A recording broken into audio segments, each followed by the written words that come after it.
Folk waffle in the morning, folk waffle in the night.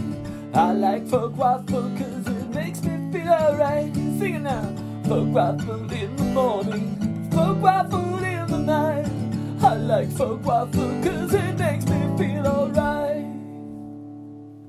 Hello everybody and welcome to another Folk Waffle podcast, and this week our topic is records. Well, I'm just sitting here, Brendan, and I am sweating buckets. The sky is grey outside. I'm looking out the window. The wind is blowing, but it's 22 degrees and it feels hotter. And I don't know what's going on. But I've just asked Google when the hottest day on record was. And according to Google Home, the hottest day on record was the 10th of July 1913, recorded in Death Valley. Wow. So, and what was the temperature? It seems so long ago. You know, they talk about global warming, and it was 1913. You know, It was 56.7 degrees centigrade. Wow. In Death Valley. And the Titanic went down in the 12th, 1912. That's. I was thinking the ice caps melting. Go on, sorry. Yeah, maybe it melted in some way. It contributed towards that iceberg that hit the Titanic. Maybe hitting that iceberg actually caused something to shoot up into the atmosphere. A sudden release of. And then a year later.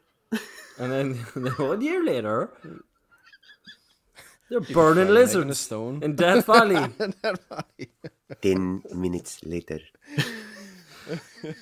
So, but there's heat coming. There's heat coming this way. That's what I think's happening. There's a giant.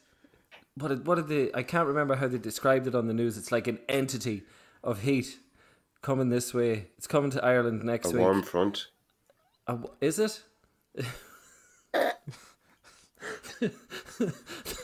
That's usually what happens when I can't make the toilet. Have they given it a name? Like they given every winter now, every hurricane coming has a name of its own.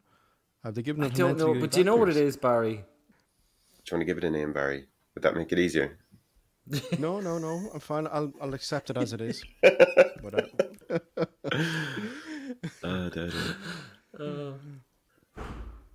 Just for some. Oh my God! What was that? It's the heat. Things are starting to fall all over the place. Have either of you ever thrown a record? Like thrown a vinyl record? No. Did you ever do that as a kid? I distinctly remember once, it seems we're talking about records. I don't know what the record was, but I do remember it was one of the older, slightly thick vinyl records. Oh yeah. And try and throw it like a frisbee, and it's an absolute like weapon of death.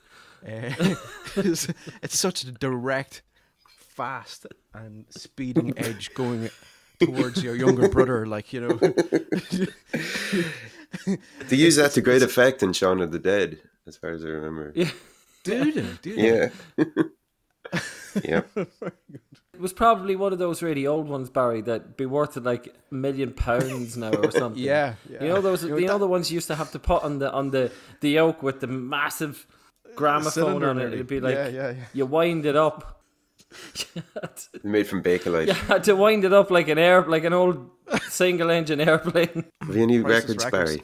Have you got any? Let's see how to fly. Any new records? Have you got? Yeah. Did you buy any recently? Vinyl recently? No, Okay. I haven't bought any vinyl recently. I'll tell you why. I was getting back into the whole vinyl resurgence, and I got a lovely Christmas present about 2 or 3 years ago from my brother. He bought me a couple of ZZ Top vinyls, and they were in different colours. They were red and blue. They were really cool. And I did up an old Technics turntable. I had to get a new belt for it and a new head and needle. Once toddler nephews come to the house, they make short work of a turntable, so it's in bits. So I need to go back to the shop again. So that put my resurgence in getting back into vinyl kind of on a hold for the time being. But it was my fault. I shouldn't have had it on a little table about 2.5 foot from the ground. Beside your drinks cabinet. Yeah. With the Coca-Cola dispenser. Children! Coca-Cola! Jelly babies! And look at this thing, it spins round. And it's got an arm. They thought they were Grandmaster Flash.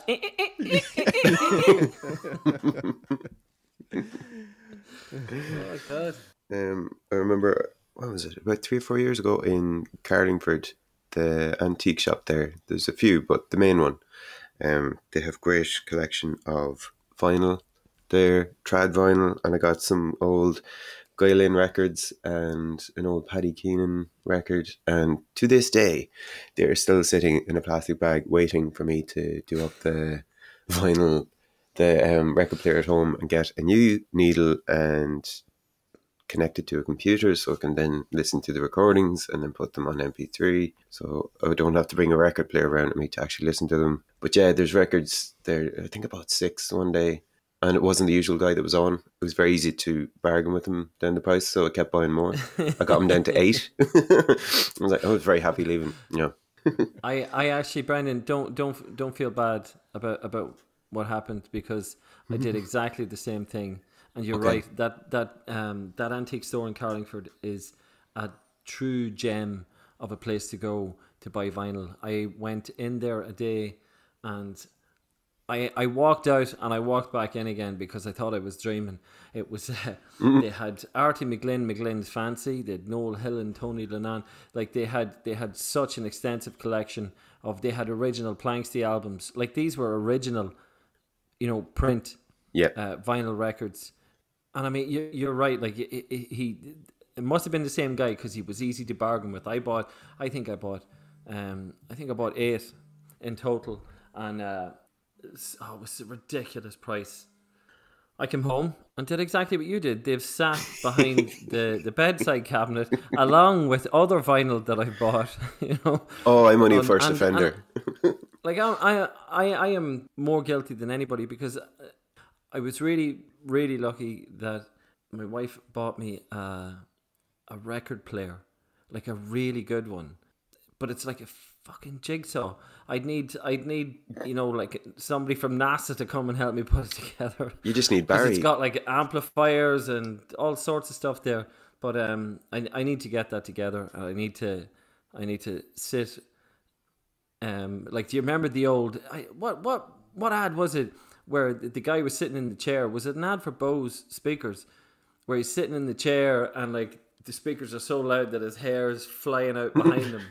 Do you know that one? It sounds like Bose, all right. But I just have visions of the guy sitting in the armchair, and then he's like right in front of the speakers, and his hair is going away out behind him. Not like the one in The Italian Job where your man, he buys the speaker and it blows the girl's clothes off. Or Back to the Future. Yeah. Back to the Future, the yeah. That just was destroys everything. Put him through the wall. Lads, we need a speaker like that for next. We should I tried to do that live once. stream. I build the wall and martial lamps live stream. And go live and see what happens to us physically, and see if our clothes come off. What do you think? Barry, I think you I think you just want to take your clothes off for a live stream, Barry. That's all right. You have to stop suggesting that, Barry. They're getting more and more subtle, though. I will give you that.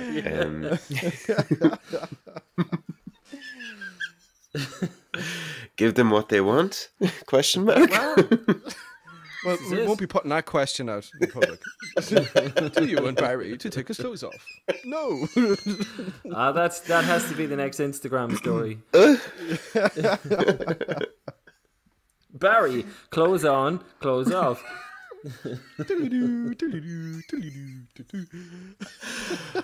What was the first record you bought, Brendan? Ever? Like vinyl? Yeah. I would have inherited some. Does that count? Yeah, I think that counts. Because I don't think I've actually, let me see, bought vinyl. Actually, no. Can I take that back? No. I remember What do you getting an wanna take Adam and back? the Ants album. Hold on a minute. Stand and deliver. No, Thriller, Michael Jackson. It was amazing. It blew my mind. The cover, which was funny when you look at Ricky Gervais now, and just the fact that you could turn it over and it had all this little bits of artwork and then lyrics, and it was just the size of the thing, which really, in comparison to CDs, which I was kind of used to, and tapes, which I was very used to, but vinyl. It was Thriller by Michael Jackson. Oh, and there's a bit in the song, and I tell this to everybody. In the song where they have Vincent Price talking, Yeah. and the funk of 40,000 years, and and there's a bit where he goes, "Your body starts to shiver," but on the record version that I had, your body starts. So every time I listen to it now, like on Spotify or MP3, I'm still waiting for that to go. Who? And I closed my eyes a little bit. It was like, oh, we're through it. Right, I can never enjoy the rest of the song. It's funny you should mention Michael Jackson, because when I think Bad was one of the first CDs to come out, or it was one of the first albums to go to CD or straight to CD. I can't remember exactly, but yeah.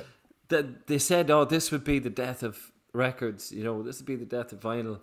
And I was watching I don't know. Do you remember the program that used to be on BBC One, Tomorrow's World? Oh, I do. So when CDs were first mooted, they did a piece about this on Tomorrow's World, and they were showing how durable CDs were and how you could. They were hitting them with hammers and all sorts of things. And I remember this guy, Owen was his name. He was a lovely fella.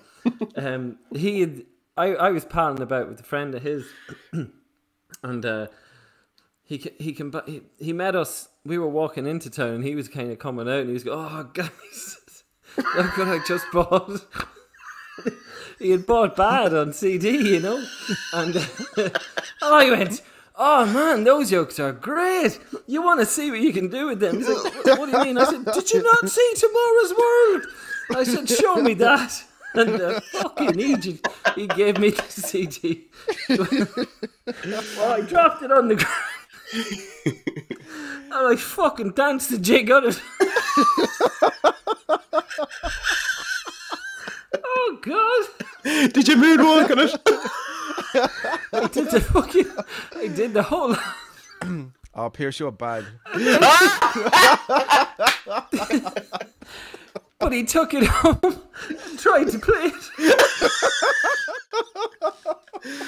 Oh God! And it fucked the CD player up. And he came after me like a fucking ton of bricks over it. I'll never forget it. I tell you, I was never so embarrassed in all my life. Yeah, oh God. Sorry, I got away from records into CDs there. I don't know how that happened. Anyway. Folk waffle in the morning, folk waffle in the night. I love folk waffle 'cause it makes me feel alright. Folks, it's my great pleasure to welcome one of my favourite people into the Folk Waffle Circle now. A musician of some note despite his young age. His wizardry on the six strings knows no limitation. He's from Mahara in Derry, but we won't hold that against him. Will you, wherever you're sitting, standing, or lying down, put your hands together and clap really loudly for Jack Warnock. Jack, how are you? Thank you, Fierce, for that lovely introduction. I'm doing fine. How are you guys keeping? We're great. Well. We're great. Doing well. So, Jack, it's absolutely Lovely. great to have you here. Delighted to be speaking with you finally. And so tell us, Jack, how are you doing? How have you been as a musician? How have you been getting on through lockdown in the last 18 months? What have you been doing to keep yourself musically sane, I suppose? Yeah, no, like it's been okay. I mean, I suppose everybody's kind of had their ups and downs. I know for myself, it was a bit of a a kind of detox when it all hit, because for a long time I'd been, passing my mother in the doorway, heading out and playing here and then doing this, and even like heading out for the likes of teaching. I was teaching up in Derry and up the road in Kern here. I was doing a few gigs about the place and stuff, and even though I'm living at home, I was never at home. So I suppose whenever the whole thing hit and everything shut down and I was at home for a long time, it was really nice actually. And even with teaching and stuff, I was able to schedule kids for teaching during the day because they weren't at school. It felt like I had a 9 to 5 job instead of the kind of the evening thing that I was usually doing.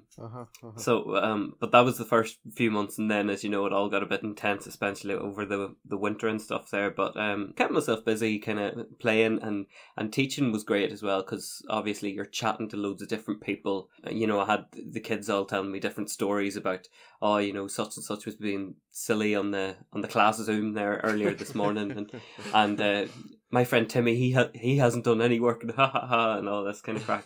So they were keeping me well entertained, chatting to lots of different people. So I was really lucky like that. But definitely you missed getting out and playing a few tunes, getting out to sessions and stuff like that. And I'm sure everybody kind of felt that way. And then I was sort of keeping myself busy, as I say, with the teaching, but also with some recording and mixing and stuff. Have been mixing some TV shows over the past few years, sort of getting into that with the great Donal O'Connor. We were mixing a series called Shrew for TG Cahir, and we did a series of Shame Lake, and currently working on another series of that, and a few other bits and pieces in the pipeline like that. And then as well, I put in for some funding applications, so I got some funding over the lockdown to start recording my debut solo album. So I'm doing that up in Redbox in Belfast with Donal. Great. So yeah, it's been weird being at home so much, but at the same time it's actually been pretty busy for me, even though it's not just gigging. So yeah, it's been a change. How are you finding doing your solo work, your solo album? How far on are you in that journey? We spent a long time kind of getting the right songs picked. The plan is that there'll be, maybe 8 songs and then a couple of sets of tunes which I've composed. The songs will be traditional and arranged. Right. And then some compositions for tunes. So I spent a bit of time just tidying that up and sort of playing around with arrangements and all that. Like, the album had been in my mind for a really, really long time. But I just never got as far as getting all the groundwork done for it. Because it was always like, oh no, I've got to go here, I've got to go there. So that was one thing that came out of the lockdown, was I had the time to sort of sit and do out a spreadsheet and go, okay, here's 20 songs, let's cut them down and sort of see what works. Was in the studio there at the start of the month, at the start of June, getting some stuff laid down. So yeah, it's going well so far. I'm pretty happy with it, and Donal's a wizard, so there's no better man to have. He's great to work with, yeah, absolutely. Yeah. Do you have an end date in mind, Jack? Do you have a deadline? When, could you say live here when we could expect to hear your album? Ideally, the deadline would have been to have everything sort of recorded in and stuff before the end of summer, but because of the restrictions and stuff, I didn't get into the studio there until a bit later than I wanted to, because obviously everywhere was closed at the start of the year when I was kind of hoping to get kicking on things. It's kind of hard to say for the moment, but definitely everything will have to be done before the end of this year, because otherwise I'll go insane. So, yeah, just like every other COVID project, it's TBC. Yeah, you sound like you're very organised, Jack. Just like yourself, Pierce. As you well know, I'm from the fly by the seat of your pants brigade. But come here, you were talking there about teaching, and I'd like you to tell everybody where it all started for you, who your teachers were at the outset, and your progression over the years, because you really are an accomplished musician, and especially you're talking there about writing your own compositions now. So where did it all start for you, Jack?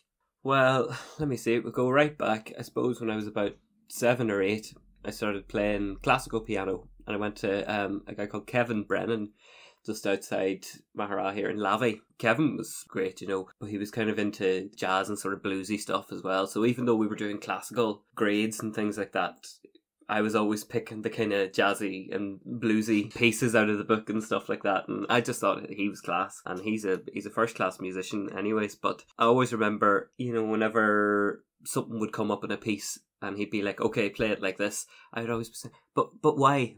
Like, and why is this like that? And why is this like that? And I was either the bane of his life, or as I find when I get pupils that are really interested in why everything's happening, really into it.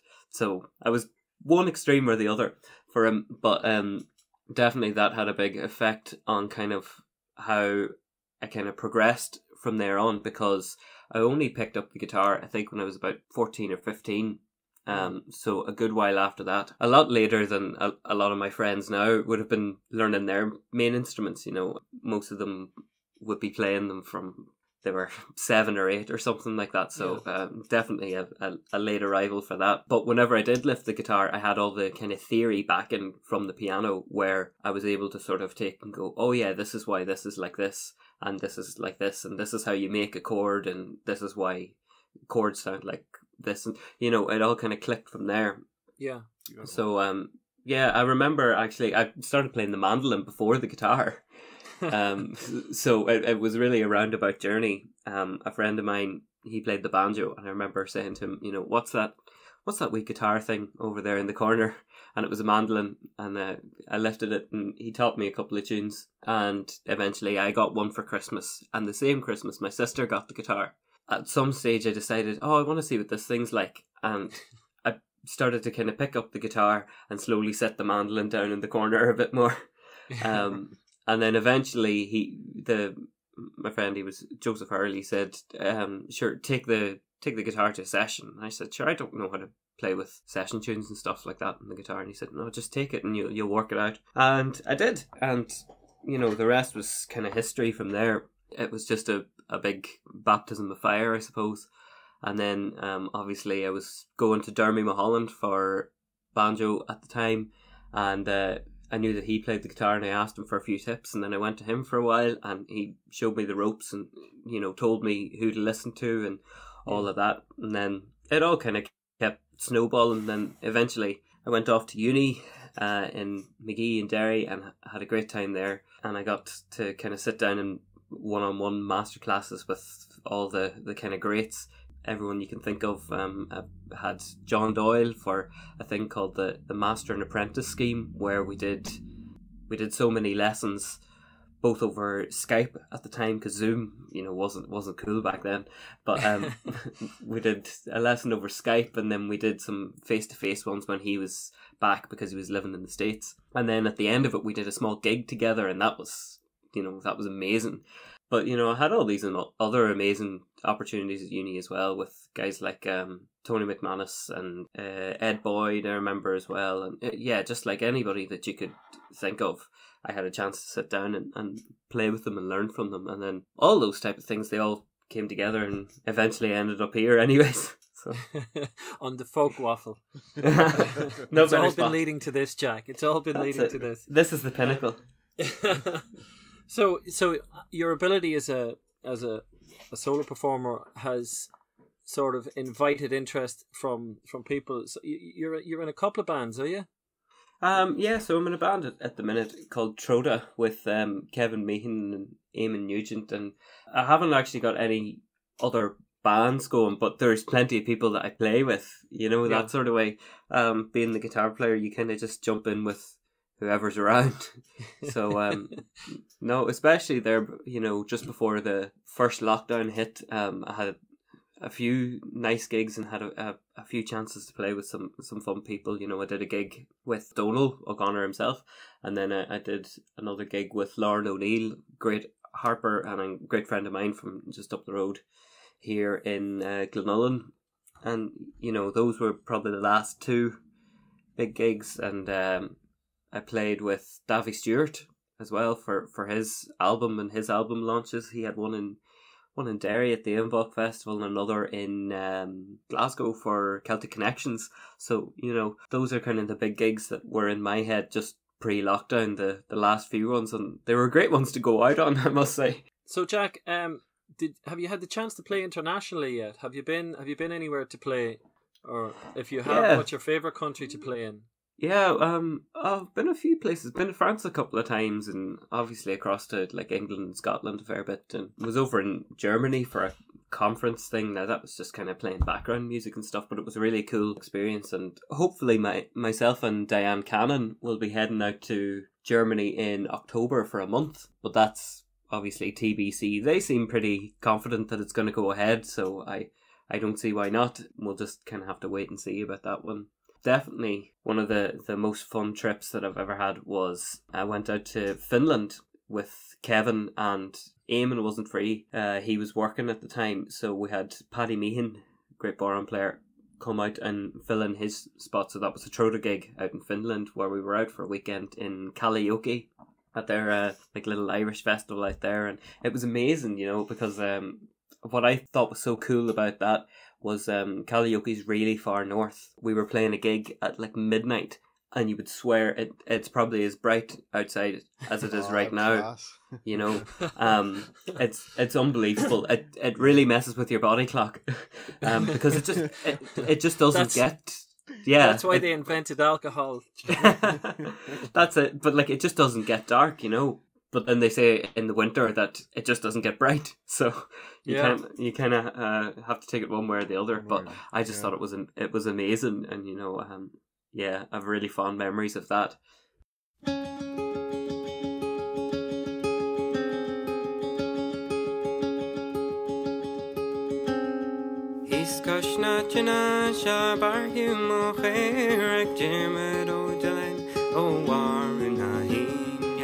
Jar her do a curl of Wiley, Aspado back, a veer and Clara bow, bone, the la harka bow, she and John a clear irka bone, the la harka, over min yarriks knee out of Kawani.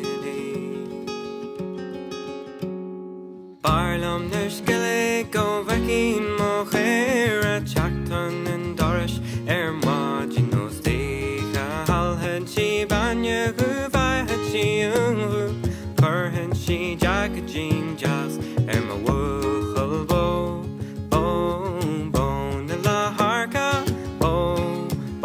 she and John the clear irka bone the la harka over min yarriks knee out of Honexa barhai honecker in she curhis a julen she's burni windy oh naryasi oh narvairacho naryasi and John the clear irka bone the la harka she and John the clear irka bone the la harka over min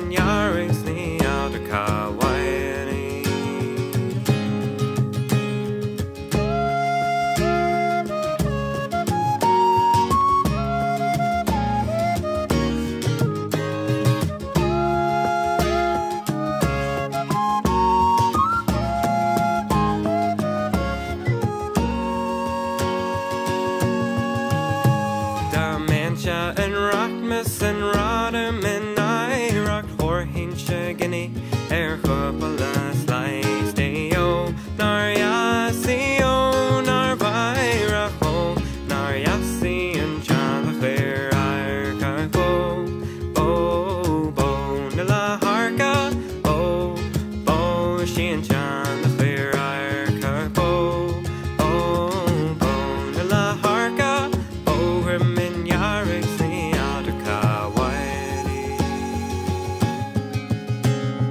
Jisin lan Piccadilly, Jisin lan 90, Jisin such leisure, then John the Clear Irka Naryasi on our Virak, on Naryasi and John the Clear Irka bone the la harka she and John the Clear Irka bone the la harka grim and yarriks the other Kawadi bone the la harka she and John the Clear Irka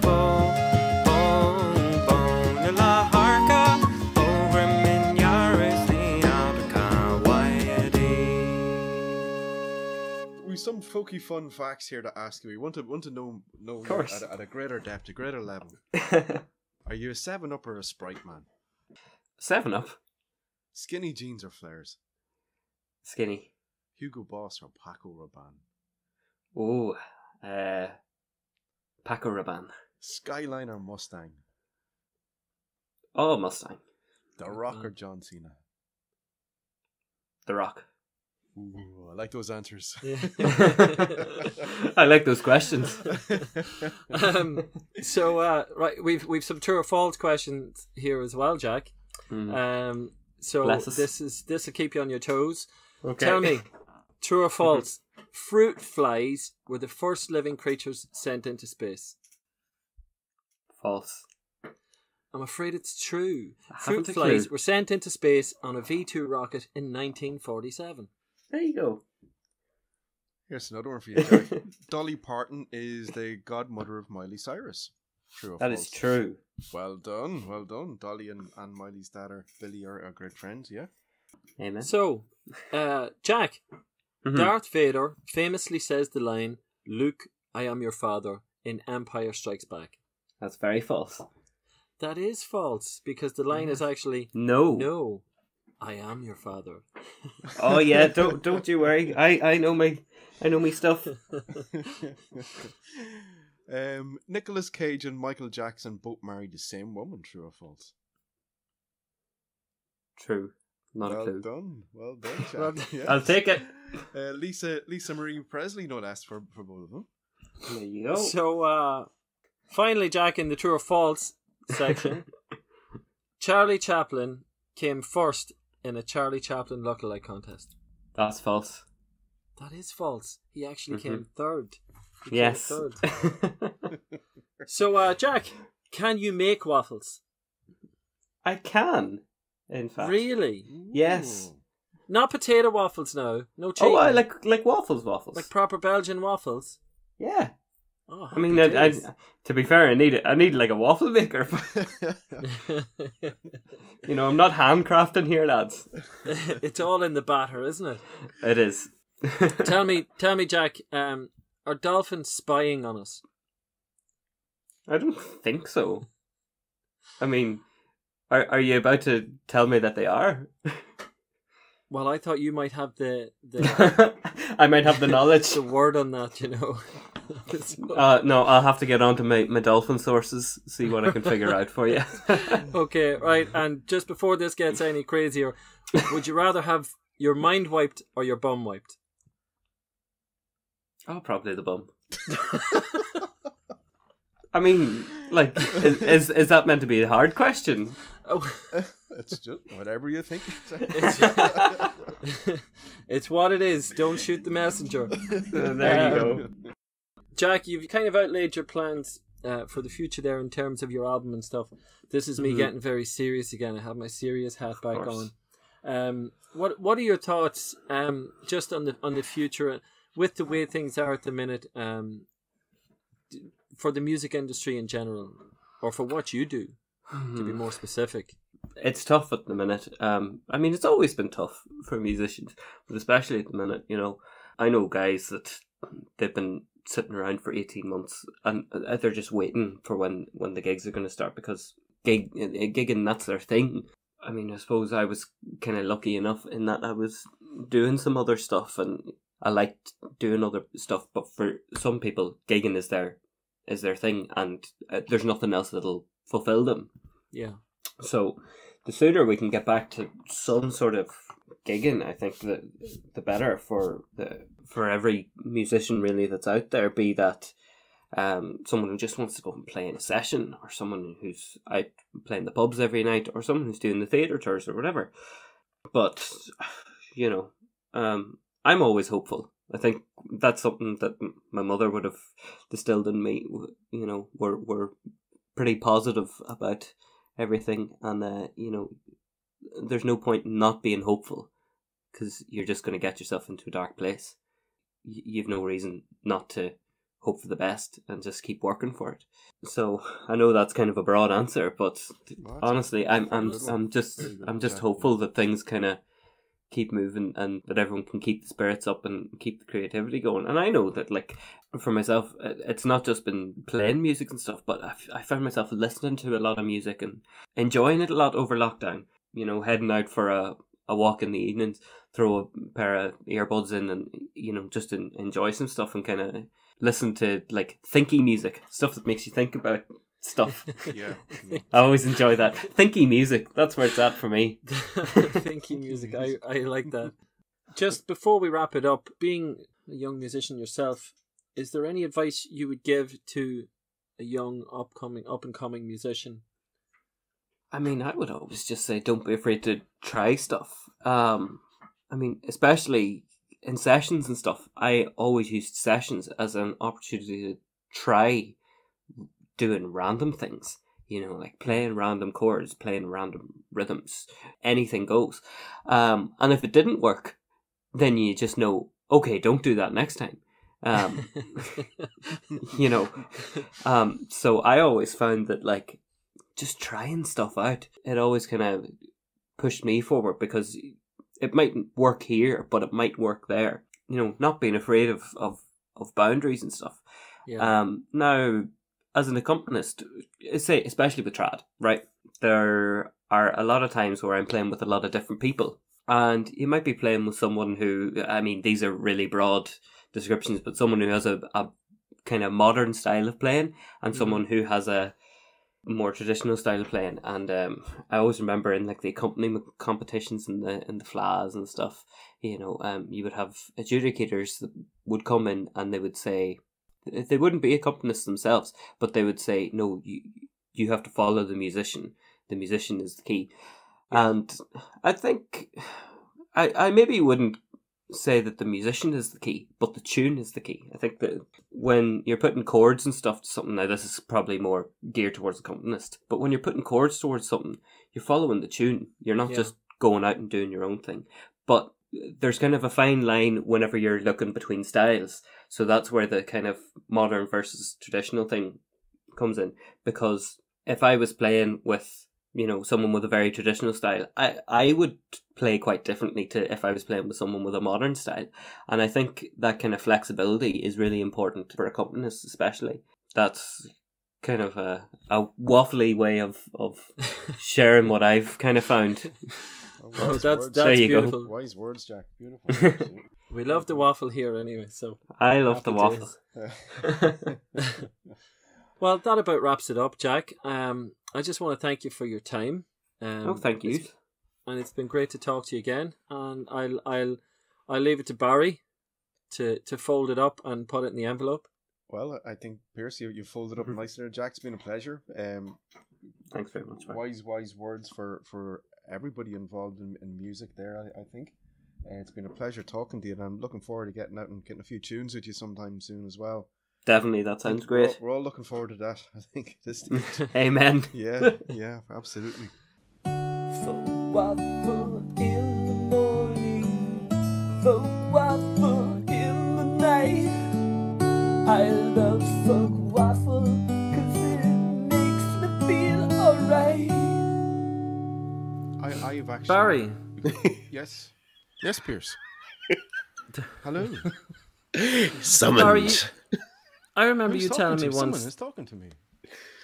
What? I remember you telling me once, Barry, that you actually did you simultaneously break one of the world records when the other guy was doing it? No, not on the podcast. No. Oh, okay. Now, there's only one other man that can witness this, but I was. Is he in witness protection? No, he's out in Brazil. I suppose. Oh, yeah, right.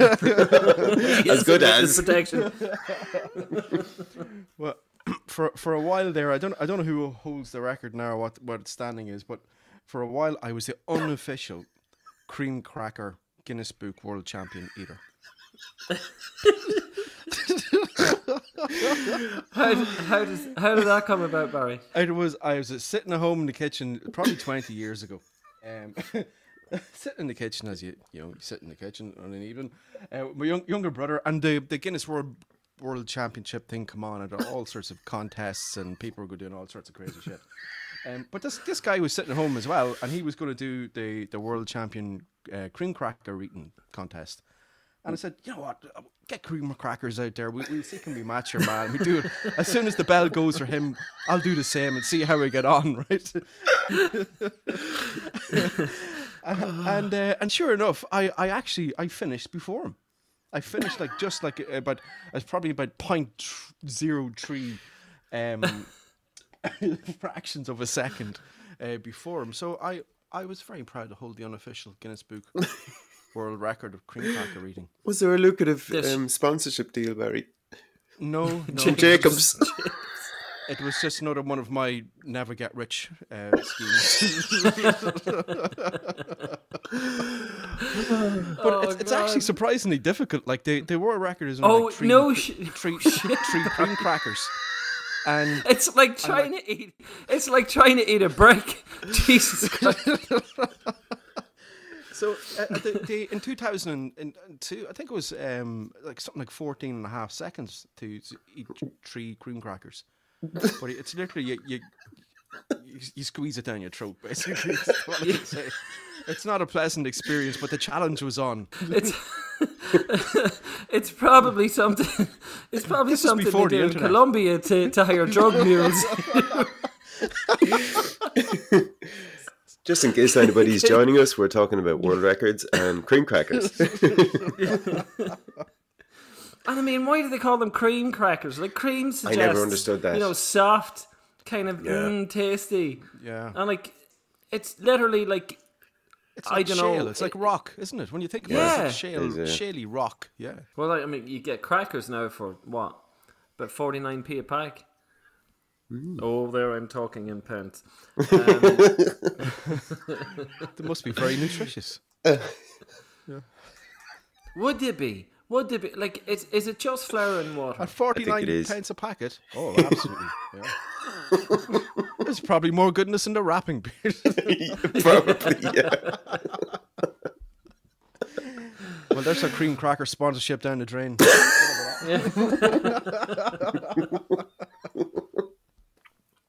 I'll give you a laugh, guys. I do actually have the first record I ever bought.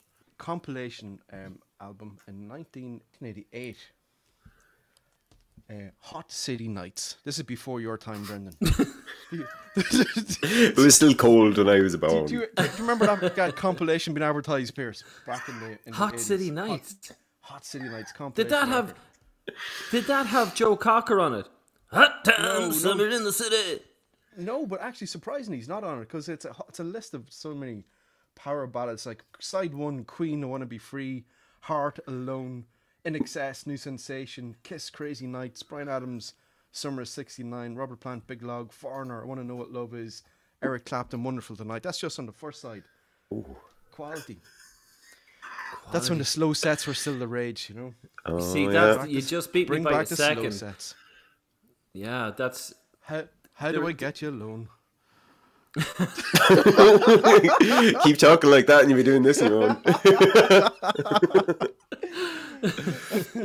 And then the second side is Bon Jovi, Billy Idol, Magnum, Whitesnake. It was a quality record. I had to Google this, lads, because I needed to see it for myself. It's like the Matrix. It's a dashing cover, Barry.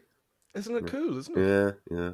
Was it a precursor to the This Is What I Call Music, or were they already out at that stage? I think it was before just That's What I Call Music. Yeah. And I actually have the first That's What I Call Music cassette tape around somewhere as well. That's the kind of thing that my aunt or an uncle would have bought for me. And right. what we would have done then is big heads up, HMV. This is probably what closed you down. We used to. I remember one time my aunt came home, came down to visit, and she brought a Terence Trent D'Arby album.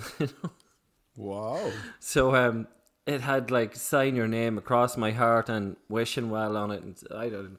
So I didn't even take it out of the wrapping. And what we used to do was, we would get on the bus to we'd put it in a HMV bag, get on the bus to Dublin, land on Henry Street, land into the HMV at Henry Street and say, "Oh, here, got this as a present and I don't want it." And your man would be like, "Right, have you a receipt?" No, well, I can't give you the money back, but I can give you, store credit. Ah, yeah, fair enough. I'll take the Pixies Surfer Rosa there while I'm here, So, yeah, I think a lot of it was like cleaning money, laundering money. That's how a lot of records were recycled, so to speak, in Dundalk. But you couldn't do it in Dundalk, and that was the thing, because they'd know you. So there was a lot of laundering done on vinyl back in the day. So it's just left for me to say a massive thanks to you, the audience, for tuning in, and to Jack Warnock again for being our guest for episode 2 of the Folk Waffle. Episode 3 will feature none other than 2020's RTE Folk Musician of the Year, Zoe Conway. Looking forward to seeing you all again soon. Folk waffle in the morning, folk waffle in the night. I like folk waffle cause it makes me feel alright. Sing it now. Folk waffle in the morning, folk waffle in the night. I like folk waffle cause it makes me